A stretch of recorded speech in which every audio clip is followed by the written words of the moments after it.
This podcast is proud to be part of the TalkSport Fan Network. TalkSport. Powered by fans. Hello and good evening and welcome. We're recording the episode, would you believe, 96. Can't believe it. Episode 96 of the Always Wolves podcast. And we're joined tonight by Manny, Jason. How you doing, everybody?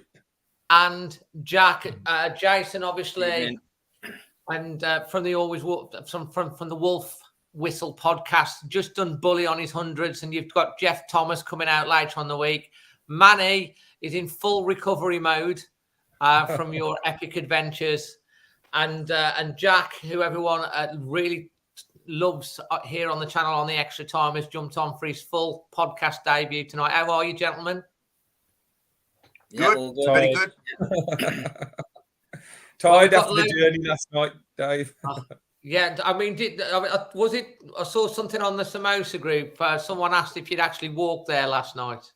Yeah, I you know what? On Facebook, I just made a bit of a quip saying 160 miles, 4 hours. That's a record for me, walking to Palace. And I actually got a couple of comments from people saying, "Oh, well done! You did another walk." They actually believed it. And I was like, and he got good donations as well from it. Mate, I was really impressed actually because I saw that you actually went to Palace last night, and you know I go to pretty much every away game. Jack does as well, and Jason goes to quite a lot. And I don't think Jack, you made it, did you? No, Jason. No, I got offered tickets, but no. You know, I had tickets, Dave, and I just I'm a plastic to get rid of them, and just thought, what the hell, you know? Did you go with the boys? No, just with my youngest. Jeevan was at work, so we had to leave about 2 just to get there for like 6. Otherwise, you just catch the traffic, and we actually drove through central London thinking it would be a quicker route. Oh dear. Anyway, that was a mistake. What time did you get to the ground? Yeah, we got there really early. We We were there like well before, an hour before the kickoff, because it was ridiculous. 8:15 on a Tuesday, night, a match so far away. They've just got no regard for, fans as normal. But yeah, crazy. As I say, I couldn't get the time out of work, so I couldn't go. It's pretty much similar for Jack and Jason, I'm guessing as well. But like you made it there. We are going to be obviously kicking off with the Crystal Palace game, and then we're going to get stuck into the juicy stuff in terms of the next manager. But let's talk about the Palace game first last night. Manny, what was the atmosphere like there generally before, during and after the game? Well, to be honest, Dave, there was a lot of tickets. We saw a lot of tickets floating about, and people were sort of, trying to get rid of tickets. And a lot of them, I think members probably got their hands on tickets for the first time for an away game. And we was probably a bit worried that there was going to be a few empty seats, but fair play to the Wolves away fans, the crowd that came there, because literally there weren't that many empty seats at all. It was pretty packed away end. I don't know what the exact figure was. So, a really good following for it. Like I said, Tuesday, 8:15, terrible place to go to. Terrible place. Even on the best of days? Even to park and to be in. There was actually who were from London, and they were going to their second ever away day, and they saw me and Satnam, and they ran towards us, and they said, "Can we walk with you because we don't feel safe?" Oh, right, because it was like they're not used to it. It's a little bit, South London, it's a little bit hairy around there. The streets around Crystal Palace, they're not the best in the world to be walking around, especially when it gets dark. So, but the atmosphere, I have to say, from the Wolves fans, considering we've lost all our songs, was really, really good. That they made a real good atmosphere. Palace literally didn't pipe up until obviously they scored. Yeah, they didn't hear the squeak out of Palace. I mean, without that drum, they wouldn't be doing anything. That drum was banging on, and they have got about like 300 fans who sing in this little chorus. Their little ultras. Yeah, and the fans were great. Fans really backed the team. The team was obviously a bold selection, I thought. I liked it. and it actually proved that way than the way we started. So, it went really well, to be fair. I was really enjoying the game. Yeah, at half time, everyone was so up. Jack and Jason, did you get to watch the game on the TV? Yeah, you first, mate. Yeah, watched it on Amazon. Yeah. Other streaming sites are available, but no, it was good. So, what did you make of it, Jack? I mean, I'd echo what Manny said. I think for 45 minutes, I was quietly optimistic. I thought there's a bit of a tactical plan here. The lineup's kind of a bit of a gamble, but it's worked so far. I thought Bueno coming in kind of showed exactly what you want from a young player coming in. He was fearless. He kind of wasn't bogged down by the bad results we've had. He was kind of like just fresh to the team, wasn't he? Brought a bit of energy. I thought, like I said, there's a bit of a tactical plan in terms of trying to hit them on the break, getting Nuno further forward. Kept Zaha very quiet first half. I think Semedo deserves a lot of credit. I'm sure we'll come on to Semedo when we talk about the second half. But first half, but he kept Zaha very, very quiet.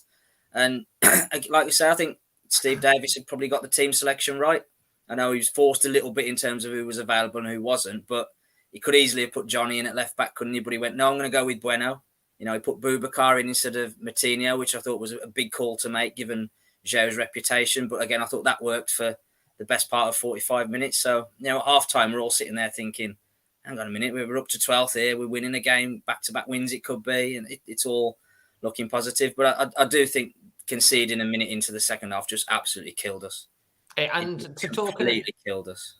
Talking about that second half, Jason, it was like the Wolves players came out on the pitch early, but it was kind of they were still in the dressing room because they were so cold for that goal. Both Boubacar Traore and Semedo should have done far better. Do you not think with that goal? 100%. But Dave, don't give these two the first half and let me talk about the second half, mate. Come on. You're right under the bus. Let's talk about the second half. What did you think? I ain't talking about the second half yet. Go on. Right, so let's start on a positive, Dave. Steve Davis, for me, had nothing to lose in that game. On the back of the win against, obviously, a very poor Forest side.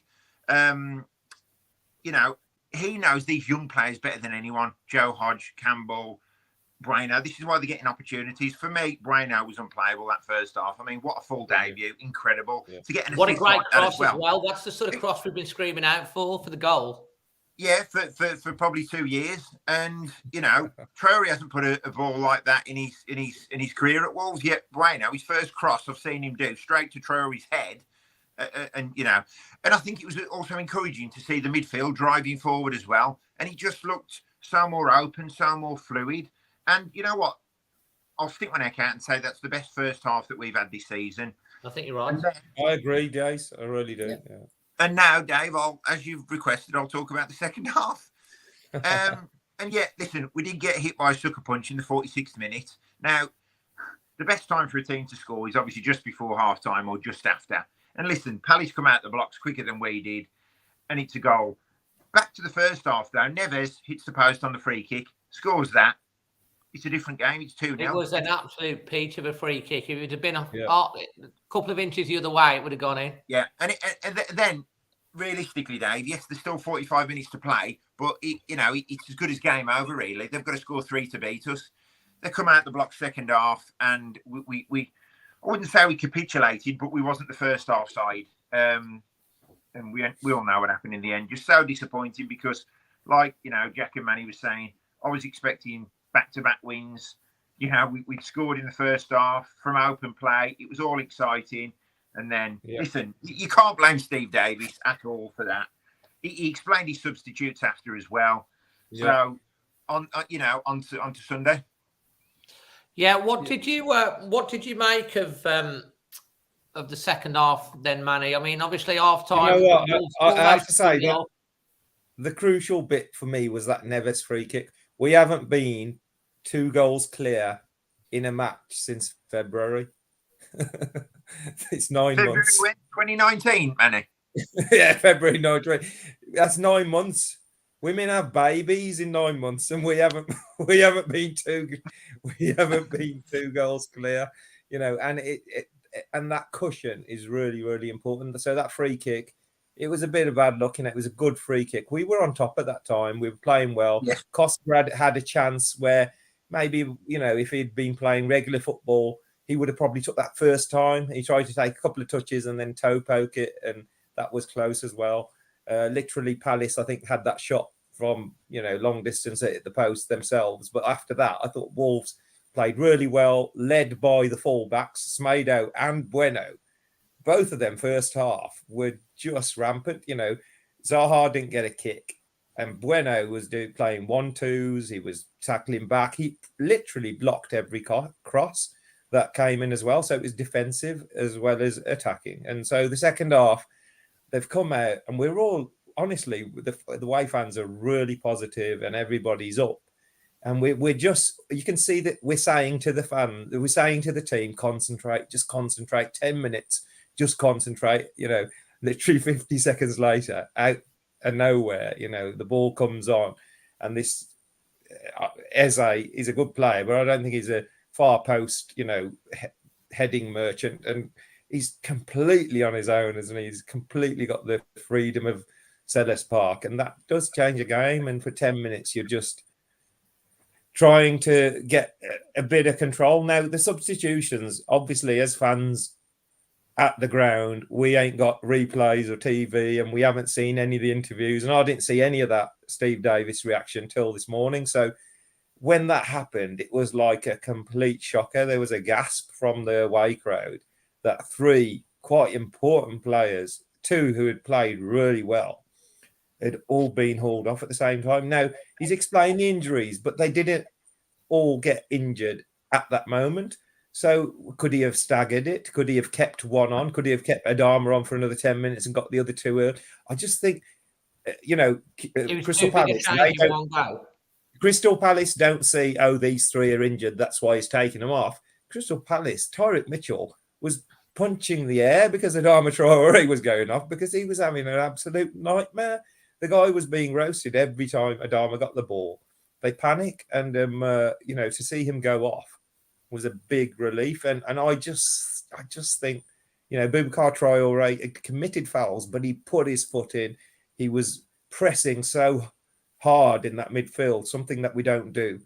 He was running for everything. And he might be fatigued, he might not, I don't know, but it just seems strange doing all 3 at the same time. It took the impetus away. And then we did come back, to be fair. I think, personally, when Juan came on, I really thought he held the ball up really well. There was 3 or 4 occasions he held the ball up and he laid it up. Costa struggled to hold the ball up. Every time the ball went up to Costa, I think he faded, didn't he, Costa? Yeah, he did fade, but even the first half, he struggled to really, they did bully him a little bit, and which is unlike Costa. But it's fitness. It's not having played football at that level for so long.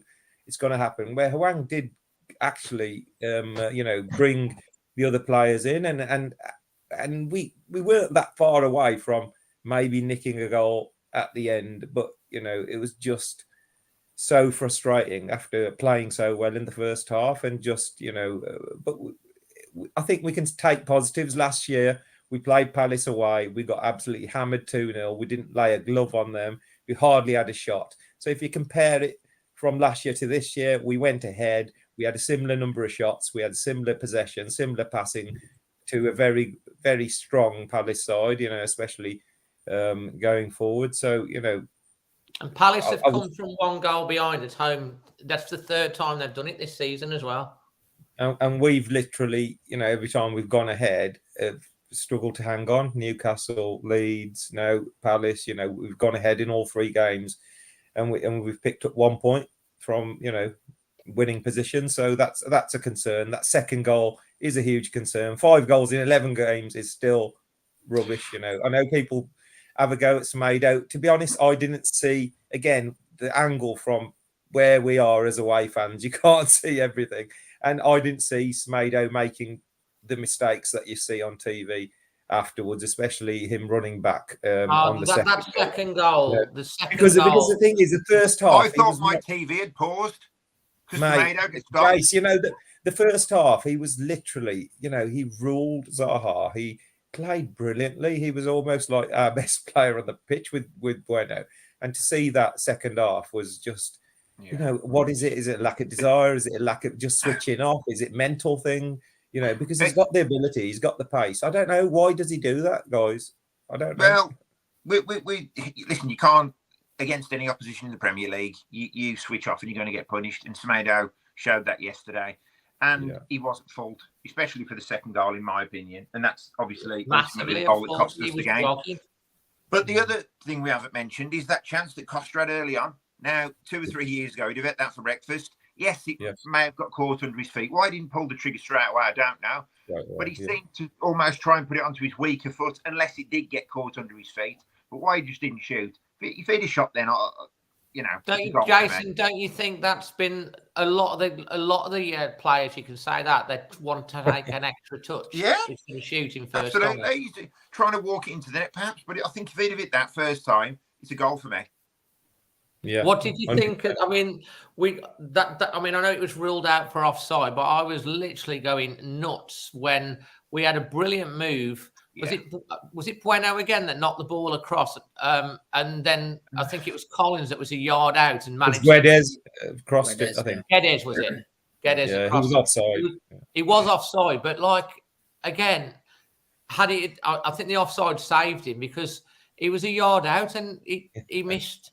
I couldn't believe it. I think in Costa's defence, because he hasn't still got that match fitness, he's trying to give himself a yard, but he was a couple of yards off. I mean, you know, it was evident. But listen, one of them decisions will go our way eventually. But the encouraging thing is, look at his movement. You know, yes, it's not happening every few minutes, but he's getting into some good positions, and you know, he will get goals this season. Not as many as we expect, but I think his movement's very good and something we've definitely been missing. Well, we're going to come on to talk about Diego and the impact he's made, not just on the field, but in the dressing room in a little bit. One other incident that I want to just cover before we get on to the managerial situation, and I'll go with Jack first, is the penalty appeal. Your honest opinions, do you think it was or not? Right. This is what I think. I don't think that's a penalty, but given the one we were given on Saturday, they have to give it, because I can't honestly see too much of a difference between the two. It's with VAR these days, you've kind of got to judge it as black and white, because that's what VAR has made things. It's no longer subjective. You can't look at an incident and go, well, common sense says he's probably not trying to do it deliberately, so we'll let him get off with it. VAR now says if your arm is in an unnatural position and you're making yourself bigger and the ball hits it, it's a penalty. And I think that fits the criteria.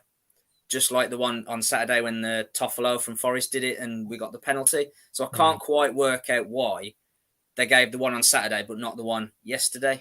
That would be my only sort of thing. I don't think either of them are penalties, but if you give him one, you've got to give both. Well, I would say, and I'll come on to see Jason and Manny's opinion on this in a second, the one at the weekend was 100% penalty because his hand was out and the ball was on target and it didn't come off anything else. And the one yesterday, I'm guessing they argued it his knee, then his arm and stuff like that. They were kind of like, whereas the other one, it was just, it was a shot that was going towards the bottom corner and it hit his hand. So that's why I think there's a difference. Jason, your thoughts on it? Yeah, for me, I'll say it wasn't a penalty. I mean, obviously, Manny didn't have the comfort of watching it on the replays that we did. And yes, his arm wasn't in a natural position, but it seemed to hit his leg and deflect slightly. I might be wrong. That's just my interpretation and opinion on it. But listen, with the beauty of VAR, the ref should be getting it right every time. But I'm not about this decision. You know, the only thing I have to say is, like, obviously, when it happened so quickly and we didn't know. We all sort of appealed because everyone sort of did. But then, if you know the top tier at Palace, they have TV screens because I can't see the pitch. So they've got TV screens and they all started. There was a big commotion going up because they were watching the replays. And when I see it, you know, I remember Kilman against Leicester. Remember that one where he stuck his arm out when he was running back and he just had his arm out, his arm. Now, either it's the rule or it's not. You know, the handball rule is being turned into a complete farce, let's be honest. Every year, there's a slightly different interpretation. Now, if they say that if you make your body silhouette bigger by sticking your arms out and it stops the ball from progressing, it's a penalty, then it's a penalty. Because that's what if that's the rule they've made. Personally, I don't think it's a penalty. If it was my rules, it was just, it was a bit of a deflection onto his arm, but his arm was there. And if his arm was by his side, or you see a lot of players, they put their arms around the back, don't they, to avoid it. So they're purposely showing everybody that, look, my arms are out the way. His wasn't. So because it wasn't, you can't say 1 week, let's give it, and the next week, no, I don't think that is, so at the end of the day, that ball was going across, and if it had missed his arm, it might have gone to an attacker. So it still stops potentially a goal scoring opportunity. So, when I did watch it, I did think, that's something like pretty certain that it will be given later on in the season. That's the inconsistency. And like Jason says, it should be now. There should be no excuse. They've got the technology. They've got to decide yes or no. They can't say, yeah, well, that one is and that one isn't. They've got to be a definite line. And we don't know as fans, let's be honest, if it's the defence and the attacker, it's different rules, isn't it? Depending on whether it's deliberate or not as well, which is a complete farce, isn't it?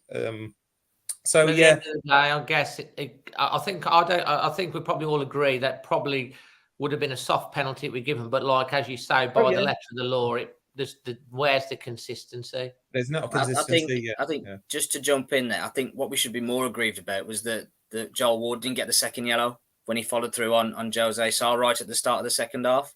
I think if he hadn't been booked already, I think that's a stonewall yellow card, and it's one of them, isn't it, where you're kind of thinking, it's a yellow card, so why is the referee not giving him the second yellow card, especially when, Boubacar got booked for a minor trip, didn't he? I know he said it was an accumulation, but it's kind of one of them, isn't it? I think, again, it's ifs, buts and maybes, but if they go down to 10 men with 40 minutes to play, I think it falls in our favour, doesn't it? So I think that's probably one to be more disappointed about. Justin Rose agreeing with you there, a definite red. So look, that's the game. Obviously, we'll come on and look forward to the Leicester game and how Steve Davis is doing in a little while, but a lot of people really are interested in hearing our thoughts on the managerial situation. Obviously, we talked about this before Bruno got sacked. They'll have a plan.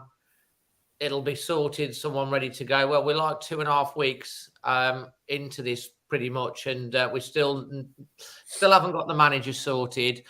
Lopetegui's out the window. We've had Martins that's come in with the sporting manager. And Nuno was the toast of the town last Thursday or Friday. We've also been flipping Jeff chucking that one out on social media for us. Yeah, we've got Peter Boss as well, who's in the frame, and of course we've got this Michael Beale. Now, Jason, I know that you're a big advocate to bring in Nuno back. And obviously not anymore. Change my mind. Not anymore. Where are you at now? What's she thinking? Listen, like probably most people, did I really know much about Michael Beale? No, of course I didn't. I've since done a bit of research myself, and you know what? I like what I see. I've maintained from the start that we need a manager on the uppers, on an upward trajectory, and I think Michael Beale is that. Yes, there might be 4th at the minute or 6th in the Championship. But actually, somebody sent me an infographic today. I don't want to DM me on Twitter. I don't want to share too much information, but they went to a webinar that he put on, and it's really interesting. Some of the things that I mentioned, a couple of things that he wants to identify a clear style of play focused on players being able to show their unique qualities, flexibility to be unpredictable against opponents, a winning team, adapt to change in game as well. But it was a lot more in depth than that. But this is a guy who studied football. He was never a professional, but he has studied and studied and studied football. And for me, I think I didn't know much about him. I've listened to him speak. I've watched a few YouTube videos, and you know what? I'm quietly impressed at the minute. He actually brought a video out today as well, pretty much resigning from QPR. I don't know if you've seen it. It's in Twitter account, South London Press or South something Press. And he's basically saying, take each day as it comes. Yes, I've made no lie that I want to manage in the Premier League one day. So he's pretty much saying to Wolves, come and get me. Clearly, they've already had some sort of dialogue. So I'm quietly confident that this is the man. The only thing I'm disappointed about, listen, if we've had to wait for the guy, that's great. But the fact that Bruno Lage needed to go, but as I said the other night, they didn't have any plan in place whatsoever. And they've muddled their way through it. It's looked pretty unprofessional, you know, from Wolves fans looking in. But if they get this Michael Beale, I think it's going to be a shrewd appointment, and I'll certainly be behind him.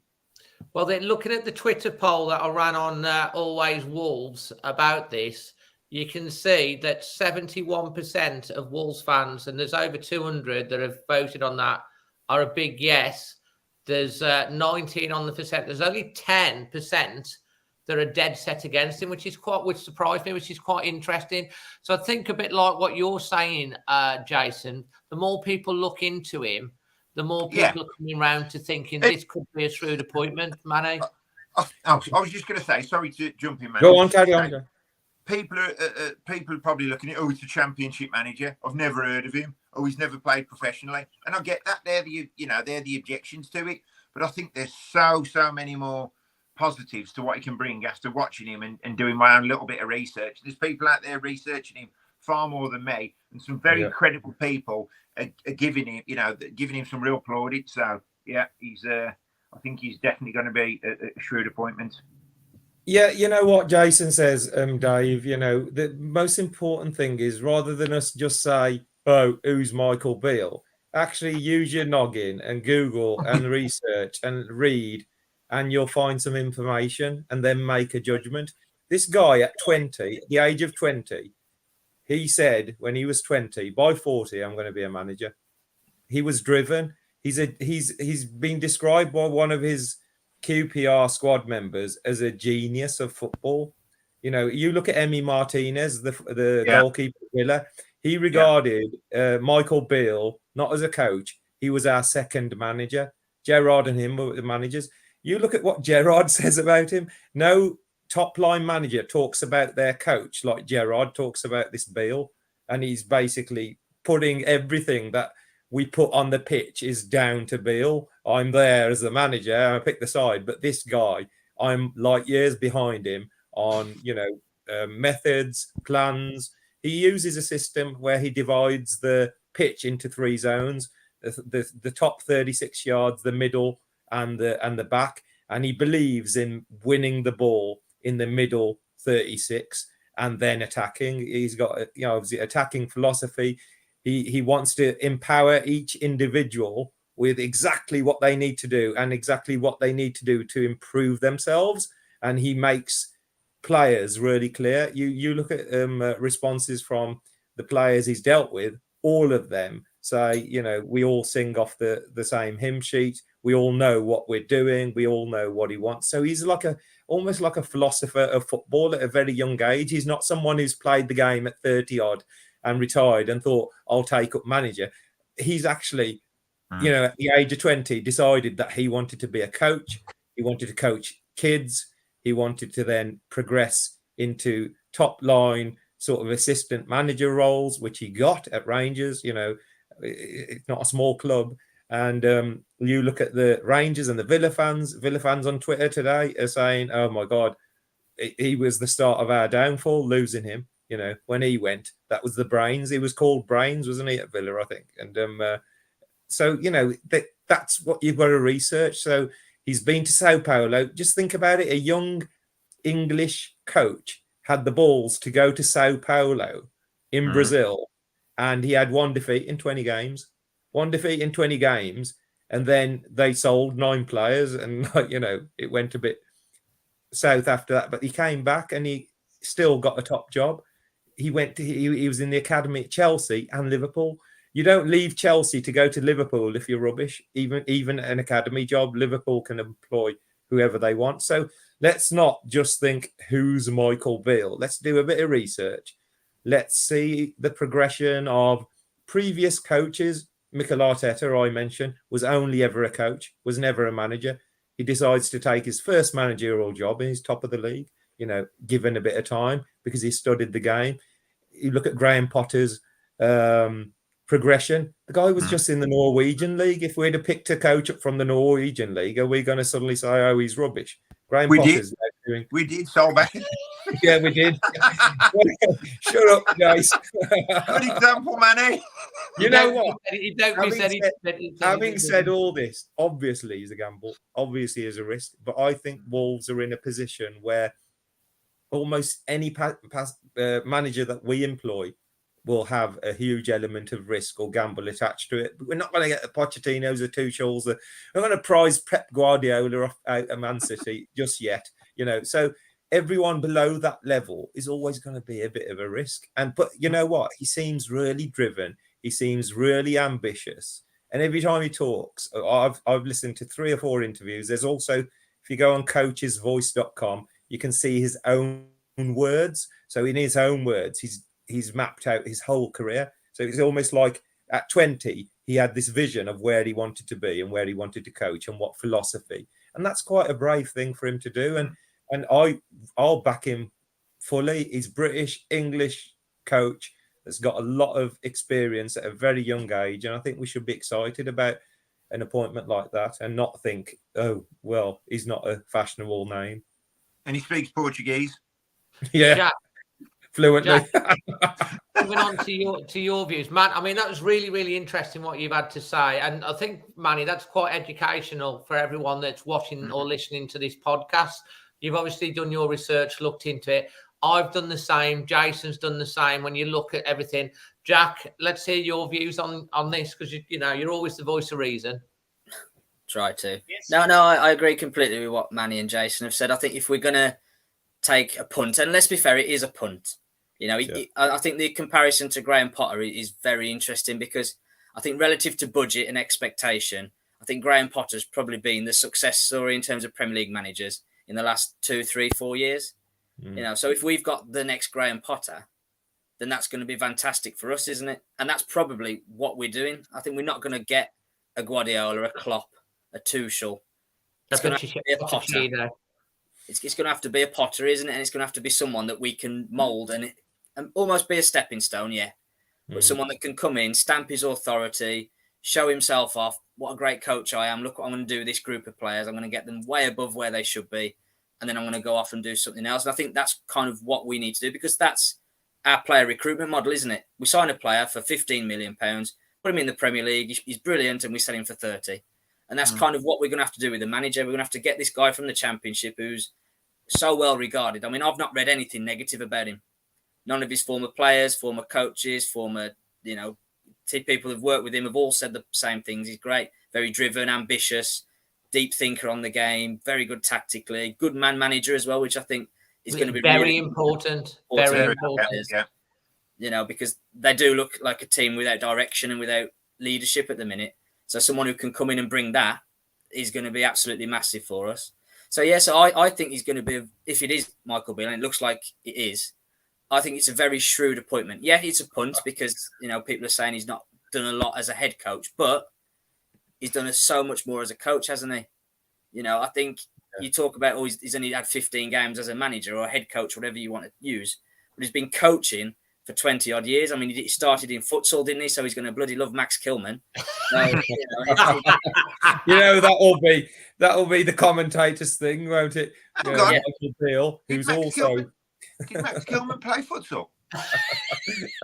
So did Max Kilman's new manager, Jason. Did you know that? I didn't know that. I'll tell you what, my boss at work is a Villa fan, and we were out together yesterday on appointments and stuff like that. We were talking, funnily enough, obviously about the Wolves and the Villa, and we were talking about Beale, and he said straight out, like what you said, Manny. You spoke to a few Villa fans.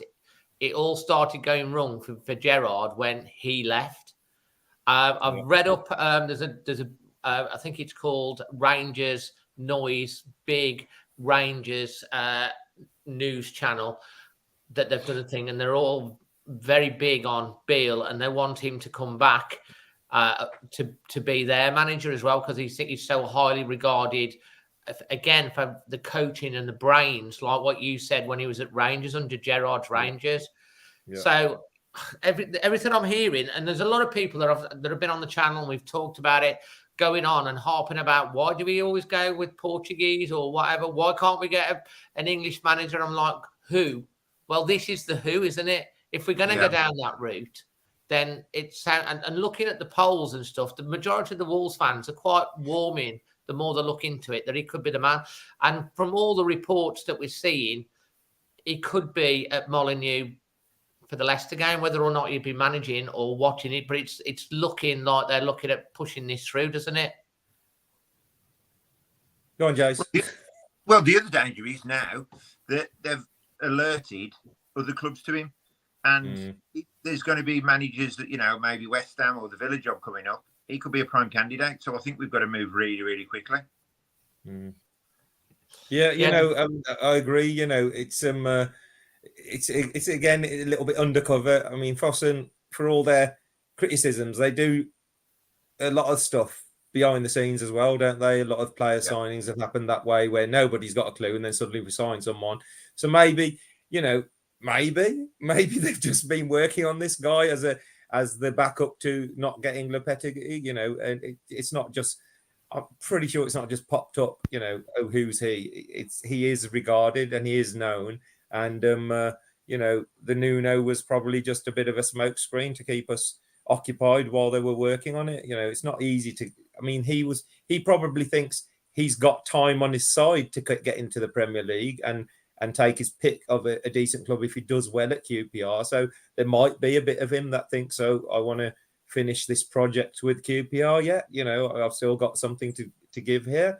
But then again, these opportunities don't come all the time. If he has 3 or 4 defeats at QPR because he hasn't got the squad he wants and things go wrong, then it's a long time, isn't it?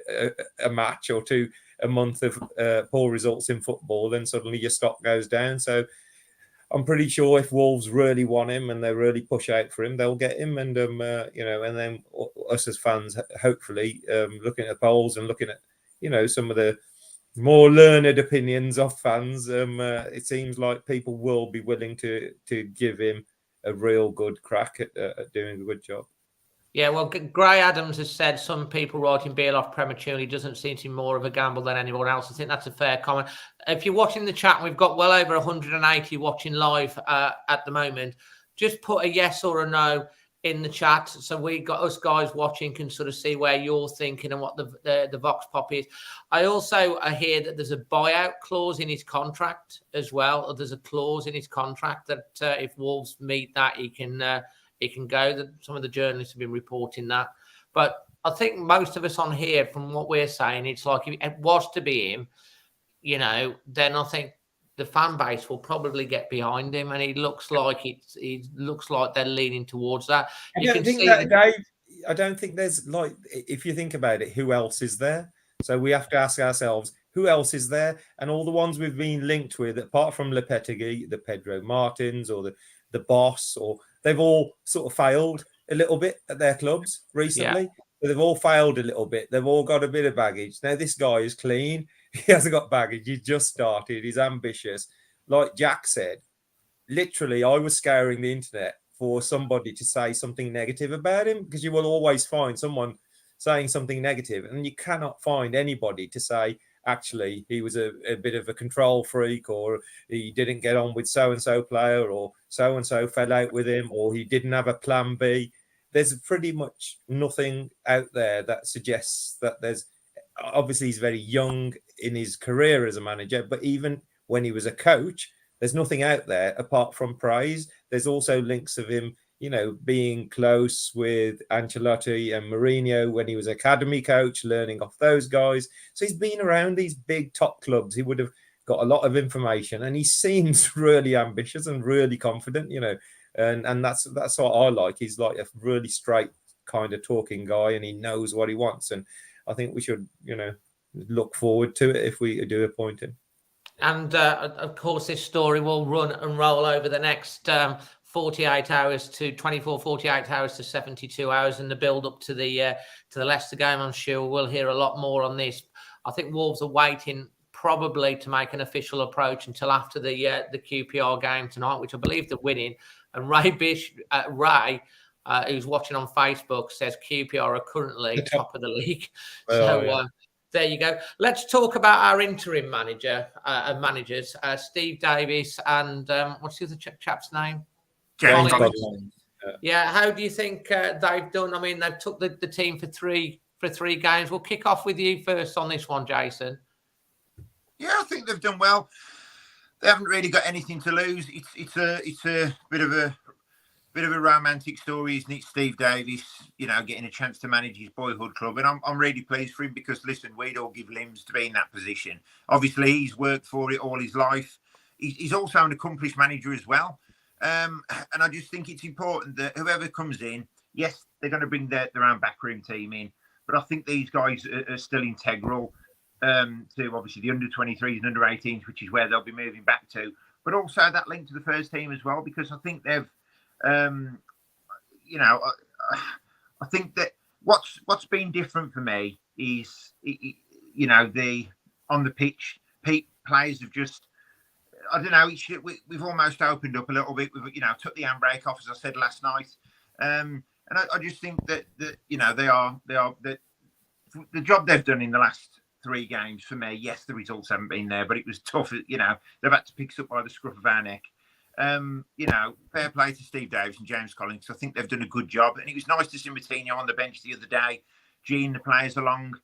That was brilliant, and that give us all a buzz, and that's what I mean. It's just seems so different. I think Lage was holding us back, on the pitch massively, and they just had the chance to express themselves.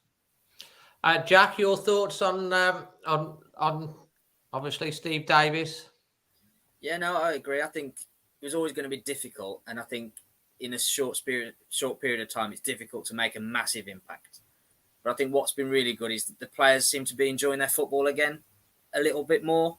I think sometimes watching Wolves in the last 12 months has been difficult for us as supporters. So you think the players must also be feeling, well, this football isn't working. This is boring to play. This isn't exciting us as players. Whereas I think it's not been amazing under Davis and Collins, but there's been a little bit more spark, a little bit more creativity, and a little bit more effort and passion and commitment. And I think that's obviously what they're going to probably take from it, isn't it, really? That they've actually got a tune out of these players where Bruno Lage was clearly struggling. I mean, I think when you watch sort of the under-21s and the under-18s, you can kind of see that coming through with their coaching. They're very expressive. They like players to make mistakes because that's how they learn. And I think that's really important, that sometimes in football we forget that actually a lot of players are still developing, still growing as players, and they're going to make mistakes. We've pulled players apart tonight, haven't we, about mistakes they've made? But as long as they learn from it, then they're going to be fine and they're going to be better for it. So I think having those voices in and around the squad, even if they are sort of not demoted but moved back down to academy roles, I think it's going to be really important. We have got a fairly young squad. I mean, I think the average age of the back four yesterday was 22. Yeah, which is crazy for the Premier League, really. Yeah, it is, and I think he's carried himself where they all have, with a lot of dignity and how he talks as well, Manny. Yeah, brilliant. The one thing he's done, he's revealed to us that we've got a decent academy. We've got Campbell, Bueno, and Hodge. Come into the Premier League. This is like the toughest league in the world. He's introduced them, and they've all offered something. And pretty much we've been struggling for players to come through the system. Even Man City, even Liverpool with Carvalho and Elliott and people like that, they still bring academy players through. So that's really encouraging. So I hope they are retained as part of the setup. I'm a little bit thinking, Rob Edwards was interviewed or allegedly had an interview about some sort of role. Maybe that's their new approach, that, the Beale, Edwards, Collins, Campbell, like an English, young, hungry managers, and who know the culture of the football here, who know how important it is to the fans. If you saw the bench when Lage was in charge, literally he was on the touchline in his technical area, and you literally never saw any other person alongside him. And Tony Roberts sometimes joined him, but there wasn't there didn't seem that much activity behind him. Even in the Nuno days, you had a lot with his backroom staff. They would all be hugging at each goal, probably because Large didn't see any goals. That's why probably he didn't do that. But we saw that suddenly. Jones under Davis and Campbell's and Moutinho, and we saw that a little bit of action on the touchline, which brings the fans on side. So I hope we do, because these players. What I liked about what his biggest decision so far was when Ait-Nouri gets injured. It was almost like he wants a left-sided player to play at left back. So he picked Bueno. He didn't pick the right-hand-sided player to play at left back, which Large would do. So he wants a winger. I'm playing Traore. I want a striker, Costa. I need someone to break everything up in midfield. I'm playing Boubacar Traore. So he's almost like a proper coach picking the right player in the right position. And that's really, really good to see. So yeah, it really is. I hope they play a part. I don't know if Beale's got his own coaching staff, but he's new, isn't he? He's new. This is his first managerial job. He probably hasn't bedded down his own little backroom team. So hopefully they've all got a part to play. They have. And Jason, Manny brings us on to a obviously subject that you wanted to talk about. Very well done, by the way. And that's the young players, because you wanted to call a couple of points on that, didn't you? Yeah, I think Davis and Collins linked with the young players. It was just nice to see them get the opportunity. I didn't know much about Bueno and Bueno, however you pronounce it. I didn't know much about these guys. And you know what? They look like really good players. They do. And they've adapted well. They've adapted quickly. They're still, as Jack said, they've got a lot to learn. They're going to make mistakes. But to be chucked in a game like last night, Bueno, and to do the assist he did, just shows how much confidence he's got. And that confidence doesn't just come from the player within. It comes from the management structure giving them that confidence. And you know what? It is so important. How many foreign players have we signed on a bit of a whim? Didn't really know who there was, paid millions for, and haven't really produced. And yet we've got a player like Bueno, who, if we'd have signed him for 20 million, he'd have put that performance in yesterday. Nobody would have batted an eyelid. Nobody. What a signing. So I think we've got to give the young players a chance. And I think Michael Beale will be someone to do that, because he does believe in youth and young players as well. So I think it could be a fantastic mix. And Chem Campbell's just signed a new long-term contract as well. Yeah, and fantastic. And he played, I can't remember the game. West Ham. He came on. And he come on without fear, beat 2 or 3 players on the byline. Do you know what? That's what we want. The more experienced players sometimes, like Costa last night, hesitated a little bit on his chance. Probably thought about it too much. Chem Campbell, nothing to lose. Just goes and beats 2 or 3 players, gets the fans up off the seat. That's what we want to see. So it's good that they've been given this chance. We do want that, and what we're looking for as well with the new manager, you've said about the man management is so important, and being able to get a connection with the fans again, and also being able to get us off our seats, and hopefully that'll come.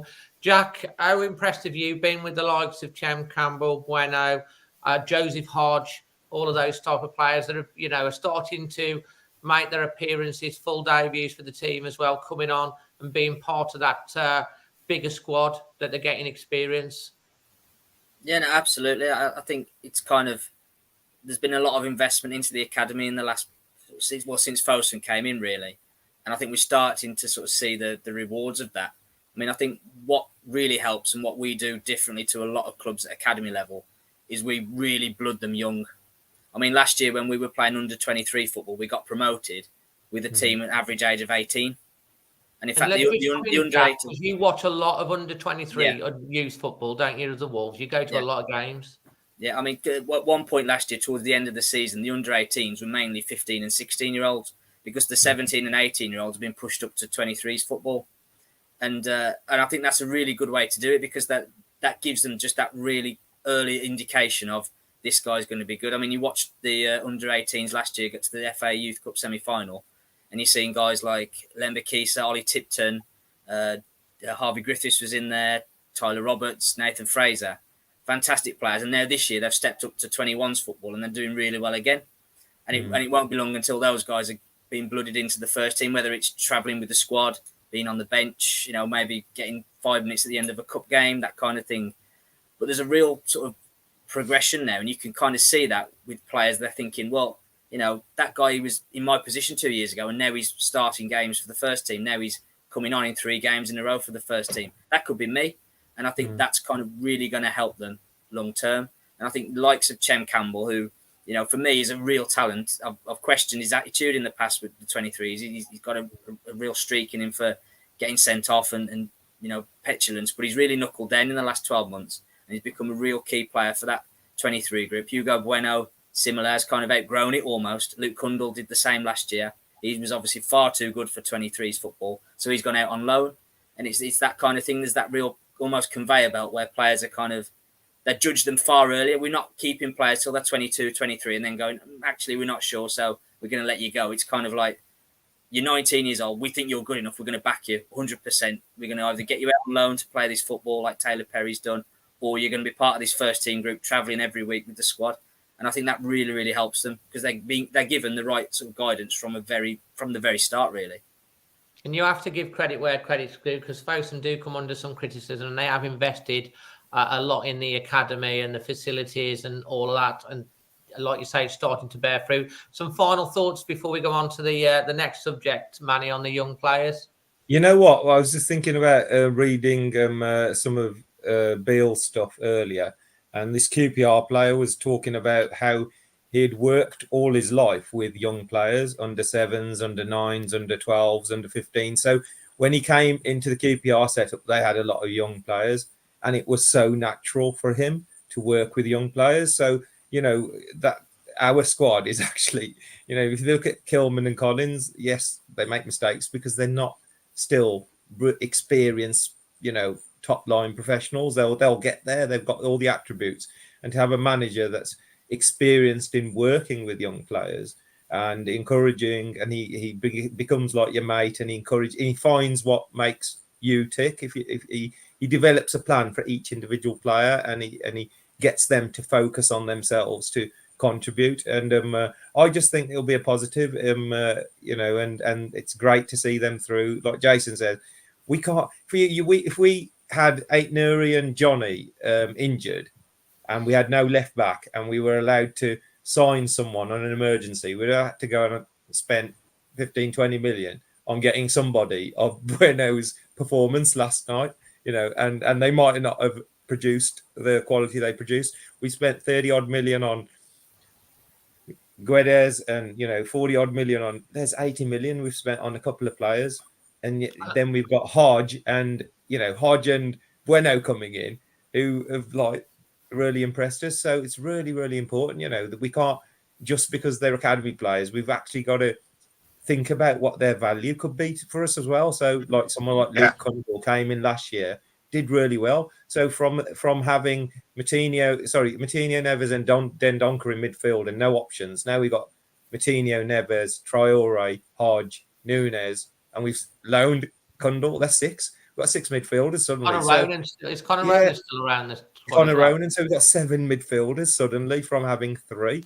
So, and that's because we've encouraged the youth into the first team setup, blooded them, given them the confidence. And remember, they've come into a team that's playing poorly. They're not coming to a team that's at the top of the league and it's all going to be hunky-dory for them. They've had to really work hard, and they've all produced something. And long may that continue. There's nothing better for a Wolves fan to see a homegrown talent run on that pitch. It gets the crowd up. We love that. And and the pressure, like Jay says, the pressure's off those kids because they're fearless. They ain't got a price tag. You look at Morgan Gibbs White.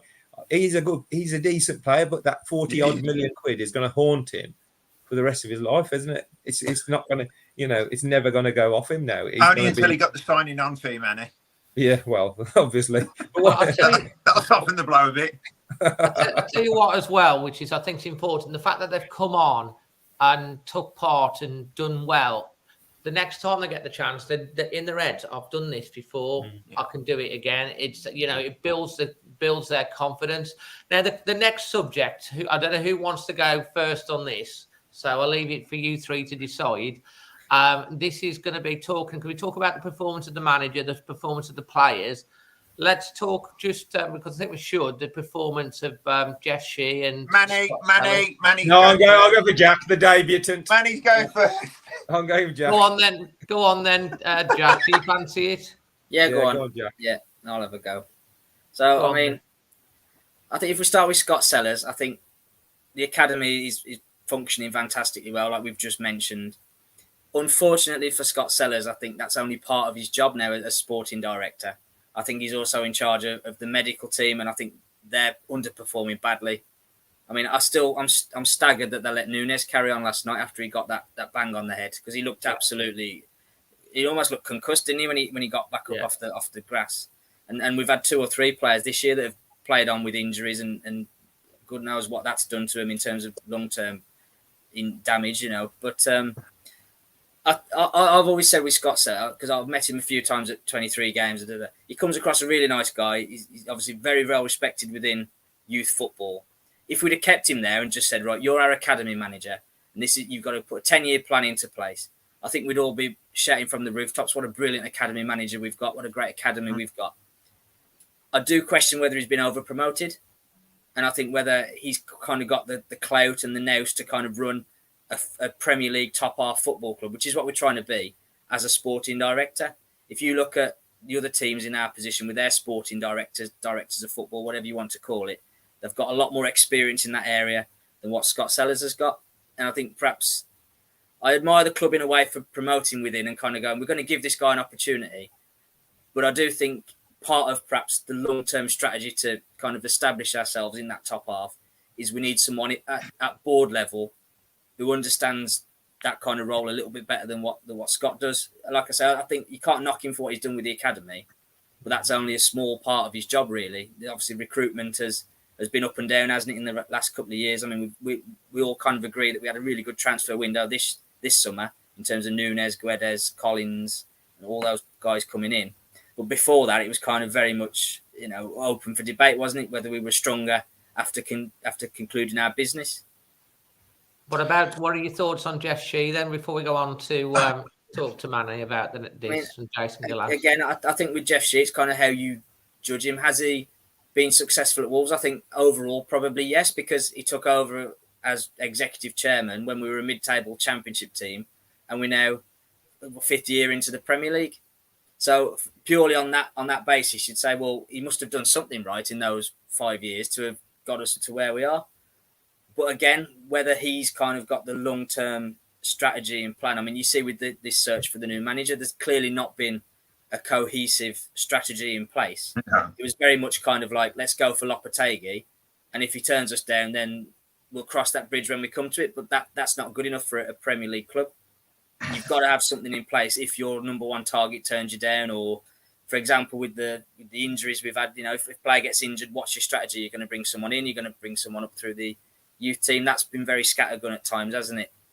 So I do wonder whether, to fully kind of progress as a club, we're going to need stronger leadership at the top. I do kind of question that at the minute. You make some good points. Manny, do you want to come in on the back of Jack's points there with your views? What? Sometimes it's like so easy, obviously, to criticise the hierarchy, because a lot of time we don't hear anything. So you just build up your own opinion in your head and then you go with it. I know Wolves did the Ask Wolves and they were brilliant, and we had an opportunity to ask our questions. But, in the days of Dalrymple and Kevin Thelwell, I just thought we had more regular information, more regular interaction with fans of the club, whether it was through groups or through, social media. And now that is missing. Now, Jeff SHI seems like a very quiet,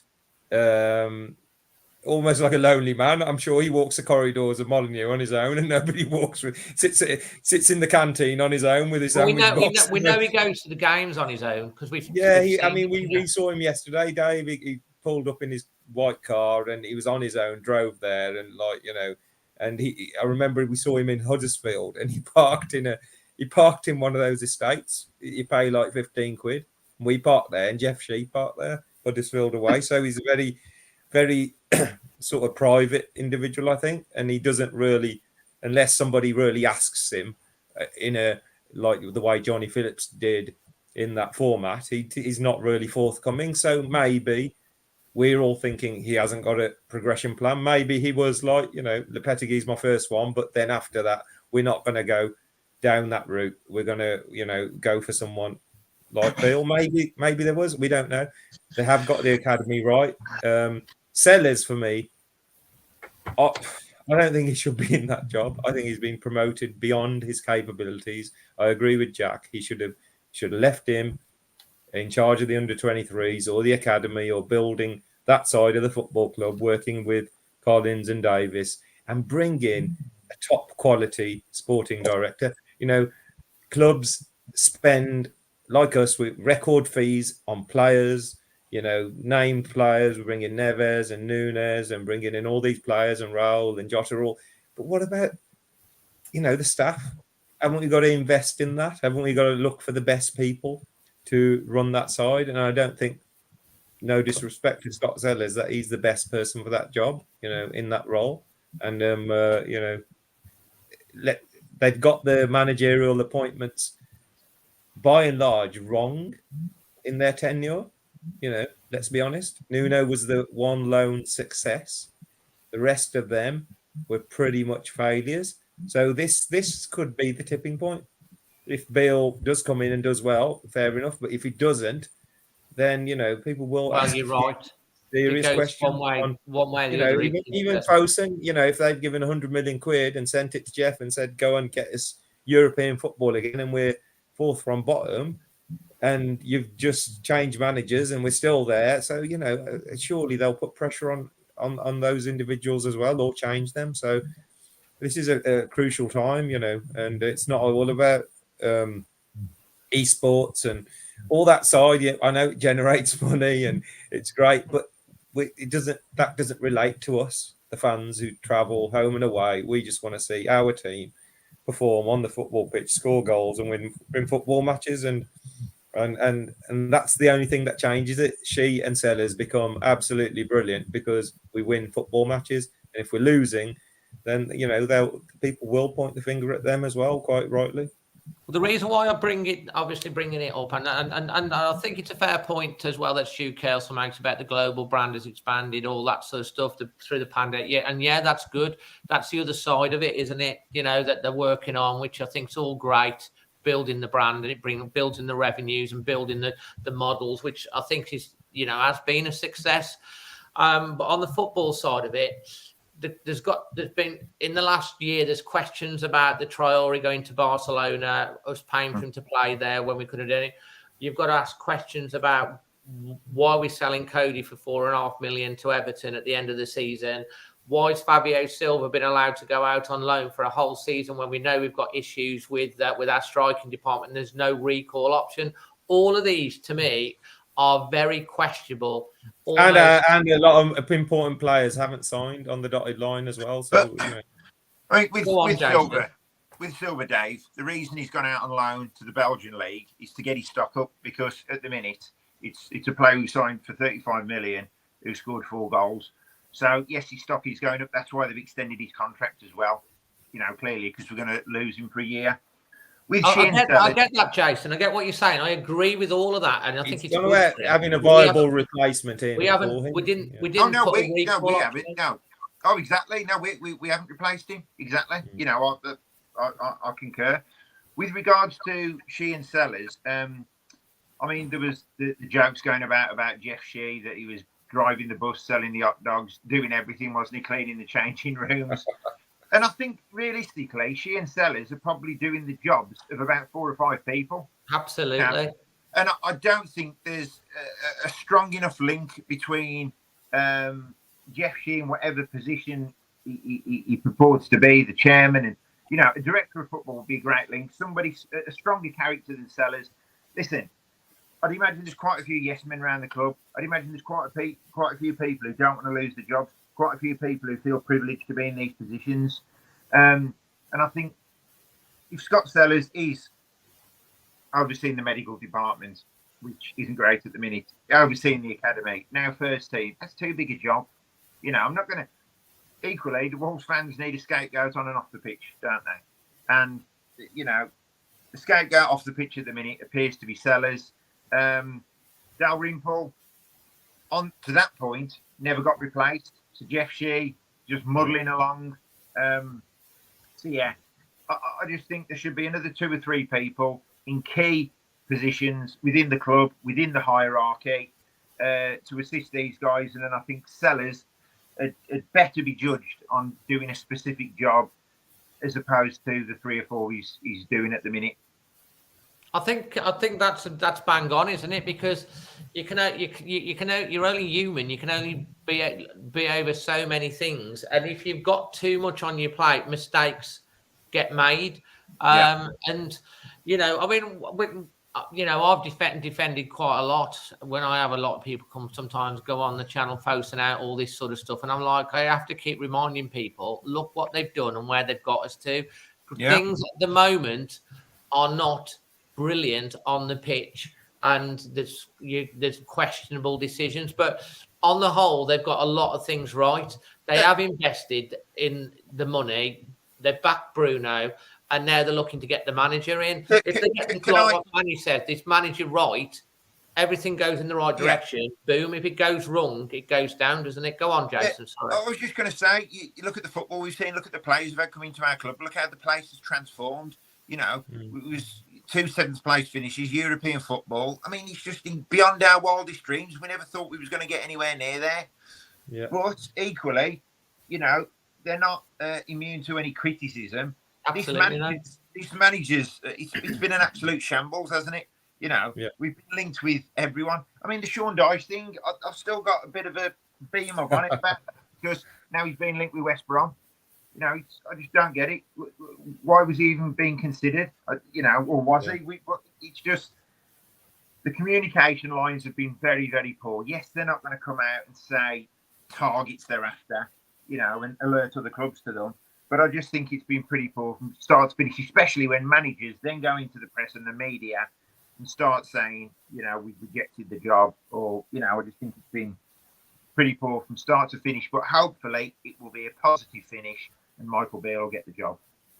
Absolutely. Can I just say something about the medical department, Dave? Yes, yes, of course. I just want to jump in about Dr. Matt Perry, and when he was at the club, when the pandemic hit, I remember him being on like this big call with like doctors from all around the world, and he was a representative from England, how we were going to fight this pandemic. He's got that much respect in the field, and it wasn't a coincidence that our injury record was second to none. Yes, there's probably a bit of luck there, but our players were fit. They never really broke down in any of the matches.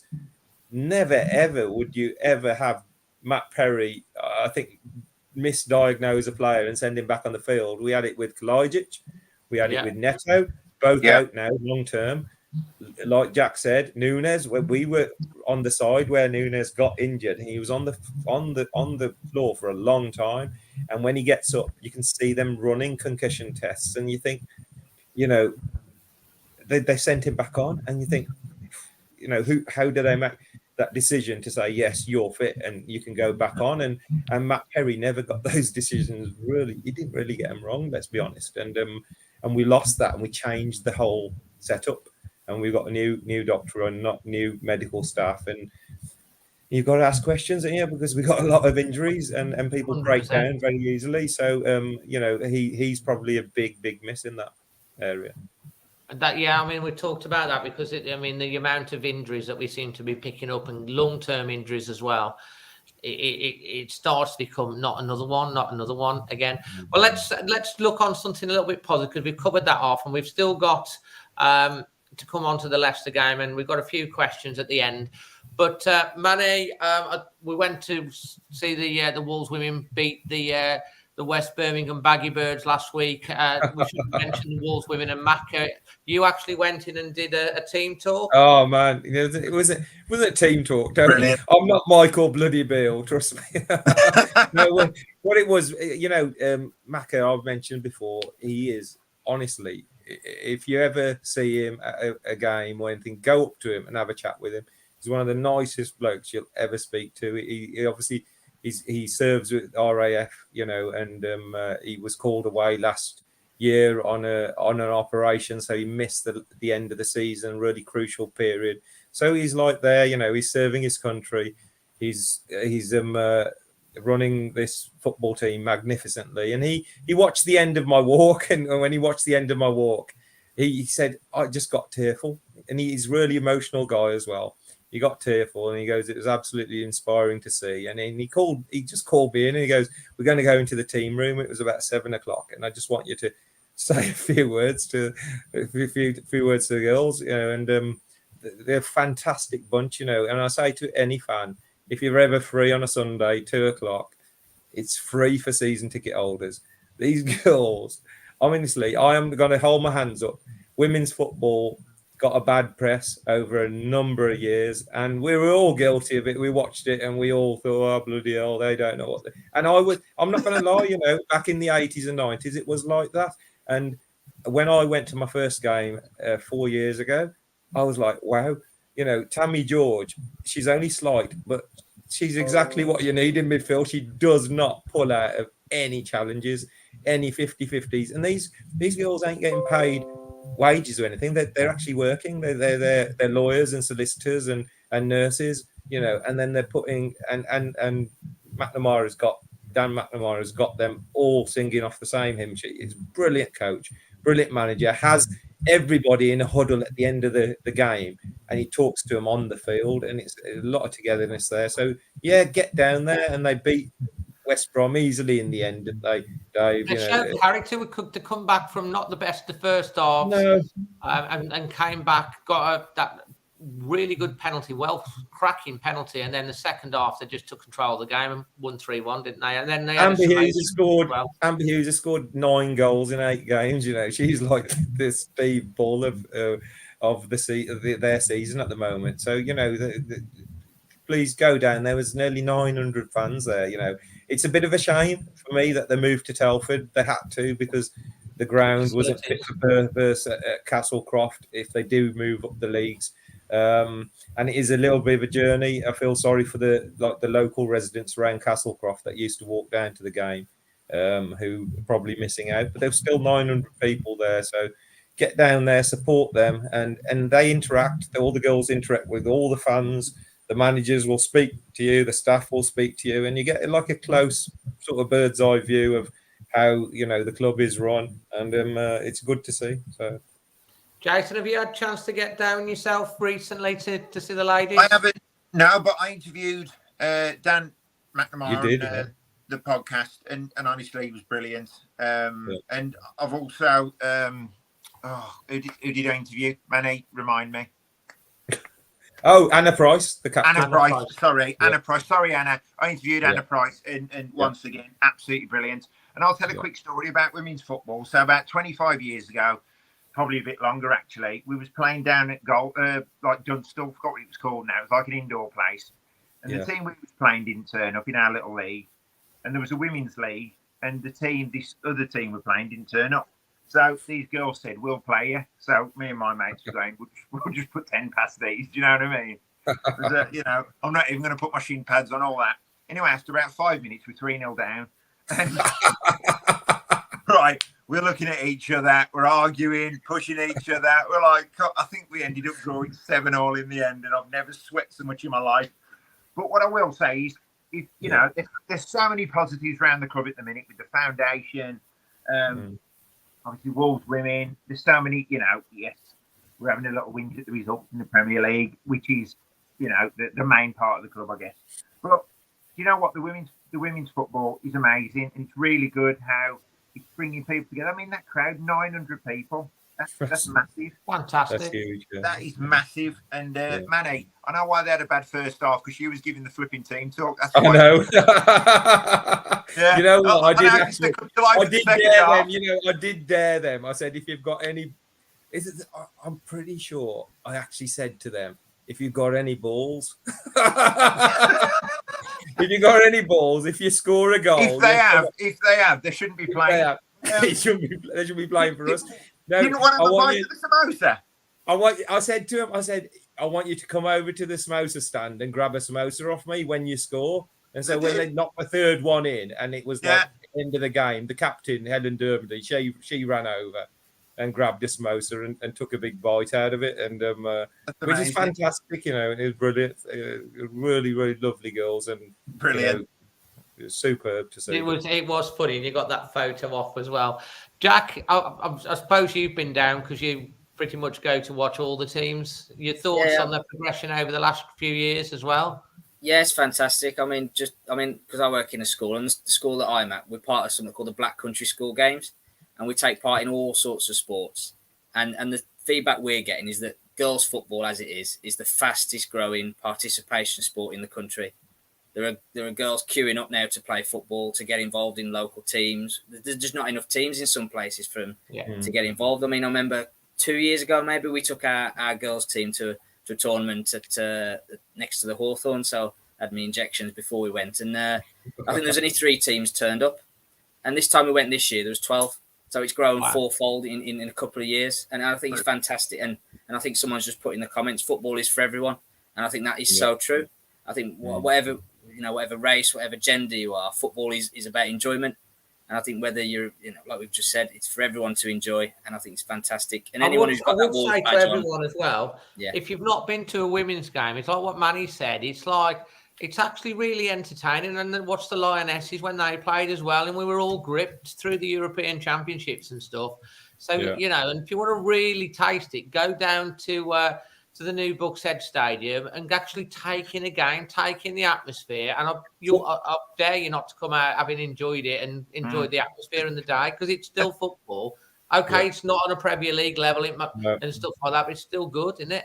That's a good comment what Rebecca made, that football is for everyone and not just for men, because if she'd watched how me, you and Manny played, Dave, in the flipping at my grand downstairs, he's 14, he could have done better. He could have, man. It really is, and we've just got to encourage everybody, to do as much as they can in different aspects of the club. It's not just we concentrate so much on the first team, but there's so many different avenues. What they do with the kids, what they do with disabled athletes. They do walking football, Friday evening football. So many different activities for Wolves fans to get involved in.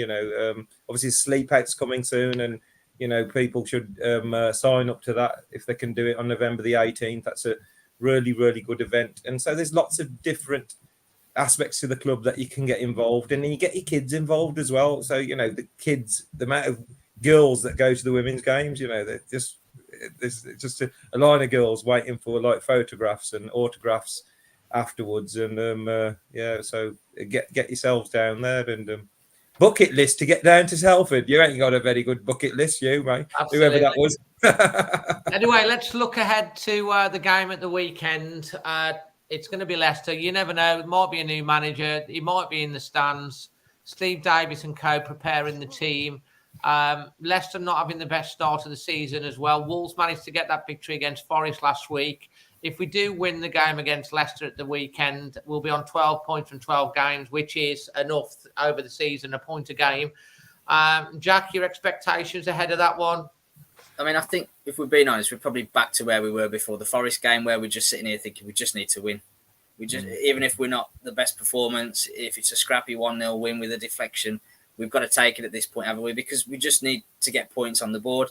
I think the manager situation, I think, may well be resolved by then, which I think will be a lift for everyone. I mean, again, like we were saying when we were chatting at Samoa's Saturday before the Forest game, it was a distraction, wasn't it? Everyone was talking about Nuno and all this kind of thing. They weren't talking about the game. Whereas I think once we've got this manager in place, if it is Beale, and if he's in this dugout or if he's in the stands, whatever, that then means everyone can then focus on what's going on the pitch. I thought the atmosphere was fantastic against Forest. I was quite nervous going into it because I thought it would be jumpy and edgy, but it was really, really good. And I think if we can get that again against Leicester, and if someone said earlier in the comments, we've got to get at them from the start. I mean, their defensive record is a shambles this year. So if we get an early goal, I think they'll be thinking, oh, here we go again. We're going to let in 2 or 3 here. We've got to start positively, and we've got to finish it off as well. We can't go into our shell towards the end. Score prediction, Jack? I'm going to go 1-0 again. 1-0 Wolves. Costa. Hey. Manny? I'm, again, Jack's right. It's gone into that situation again where points are the most important thing. It's not about performances anymore. We've played enough pretty football. No more flicks, please. Pedence and Guedes. No more, little back heels.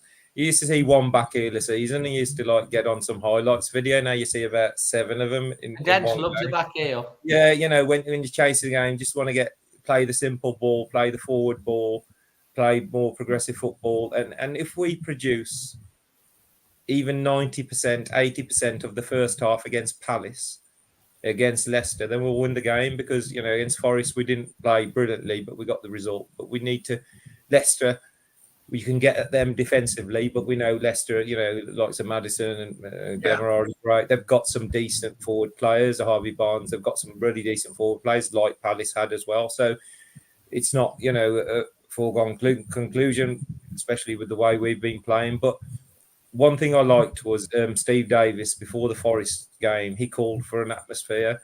He called on the fans to make Molineux a bit of a fortress. I don't think Bruno Lage ever did that in his time, and Nuno used to do it a lot, and Steve Davis did it as well. If we can get the appointment of Beale sort of announced beforehand, that will, it just gets a murmur and it gets a bit of excitement created amongst the fans before they get to the match.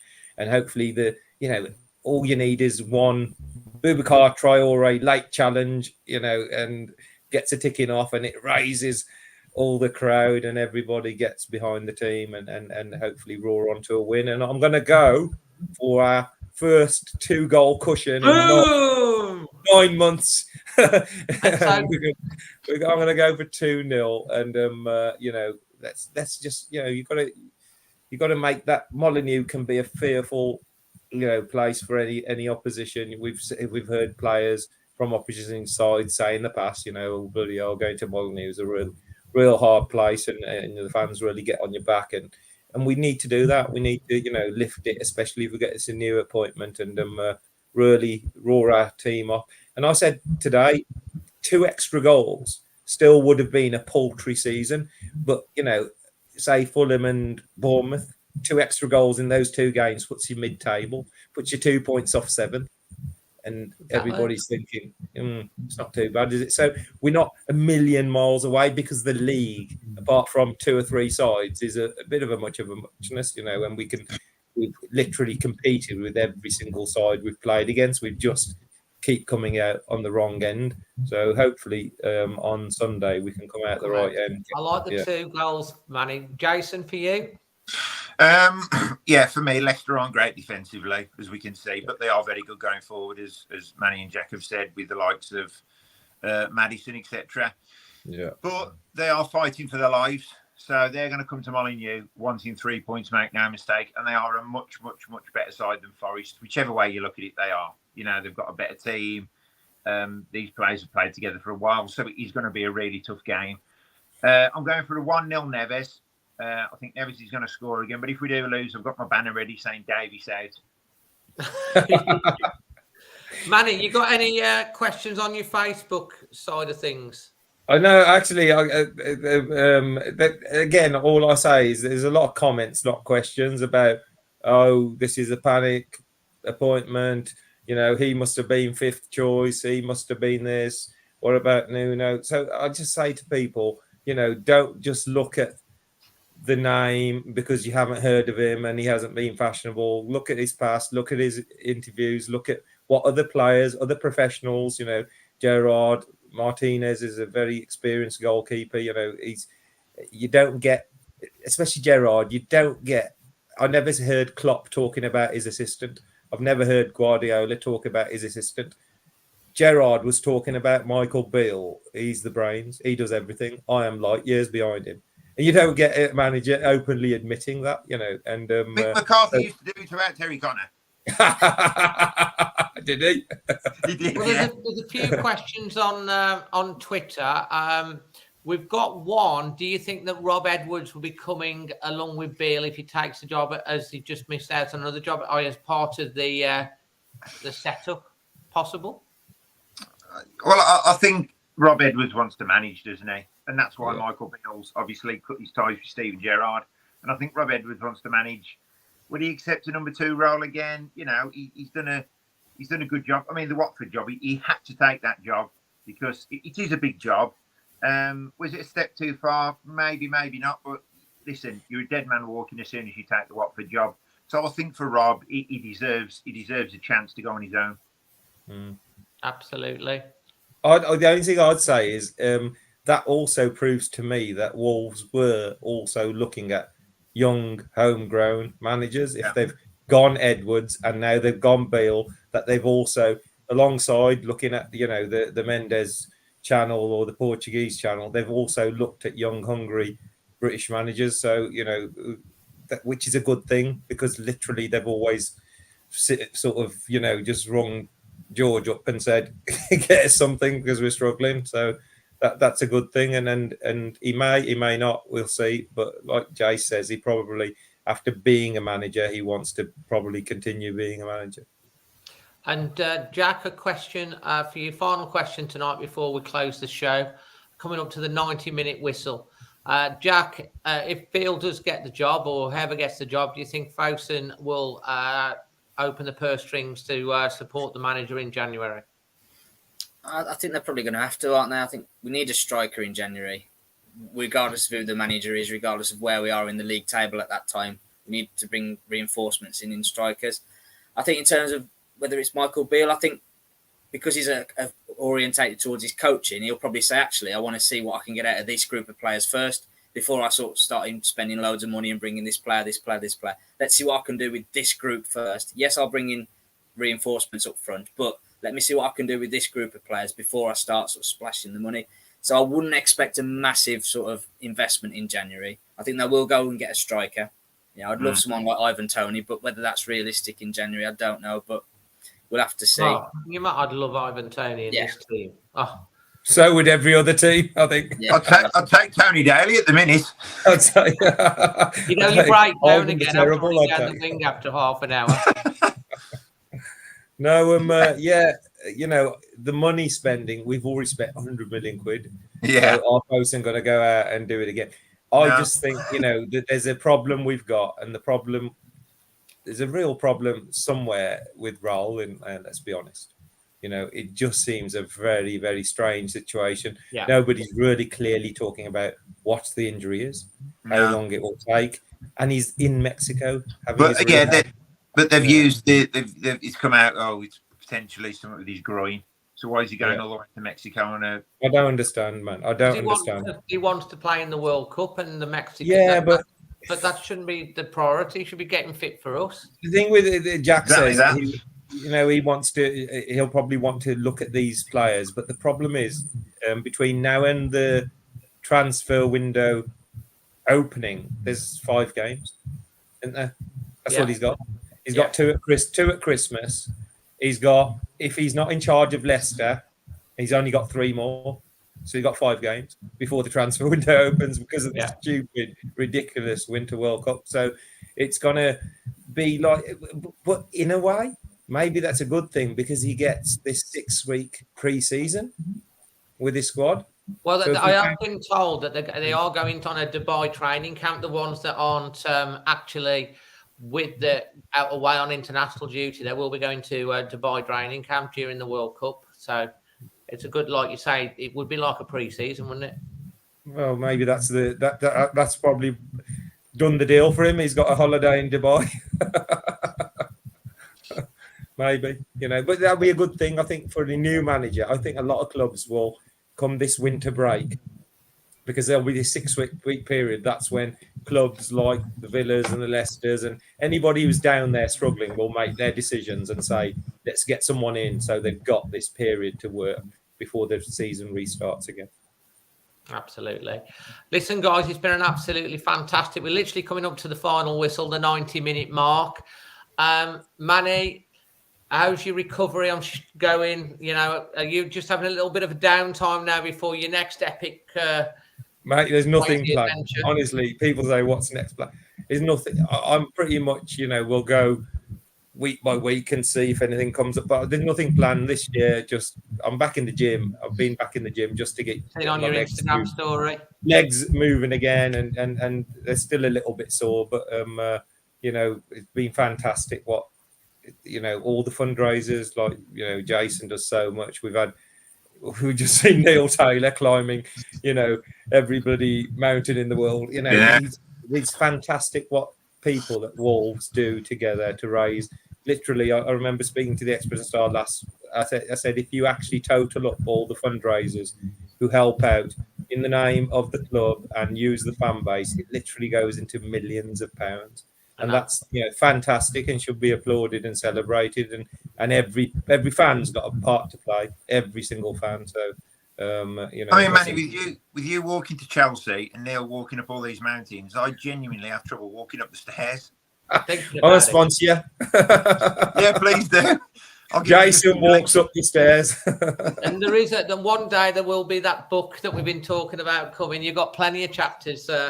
Manny. We'll have to write a joint book about how to mute followers on Twitter and save your just save your sanity. It'll be a bestseller. That will. We'll get Jason in on that one as well. We won't ask Jack because he don't do Twitter very widely. Yeah, Jack's dodging a bullet. Good man, Jack. He is. Yeah. Jack, what are you up to in the world at the moment? And tell anyone that anything interesting going on with yourself, or just following the team?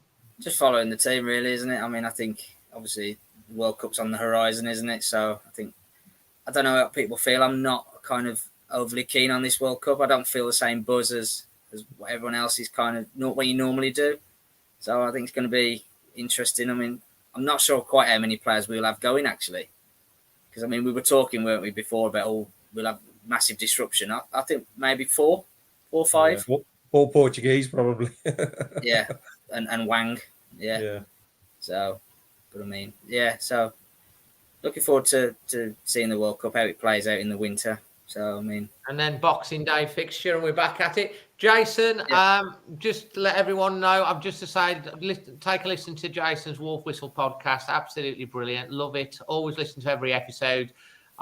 Recently had Bully on there. Got Jeff Thomas coming out this week, and you've got a few events coming up over the next period. You just want to let people know about that? Yeah, very quickly. So Jeff Thomas, we did recorded a podcast with him earlier in the week. He was absolutely brilliant. Spoke about his leukemia battle. He spoke about obviously joining Wolves. He spoke about the injury against Sunderland, where it all went wrong, etc. So that was a great podcast. So that comes out on Friday. The events we've got: greatest manager in Wolves history, Dean Saunders, is at the Mount Hotel next week. Looking forward to that. Yeah, 27th of October. So he's going to bring the house down. He actually rung me the other day, by the way, and he was going, I don't really want to talk about my time at Wolves. And I said, that's all I've advertised. You've got to, Dean. But how can you not talk about the time at Wolves? He was trying to back it. I'll talk about my career at Villa and Liverpool. And I went, listen, I said, look. Anyway, he's going to do it. So I've talked to him. So I've told him he's got to do it. 1st of December, we've got the Wolves All-Stars Christmas party with the Wolfpack Howlers. Book the table.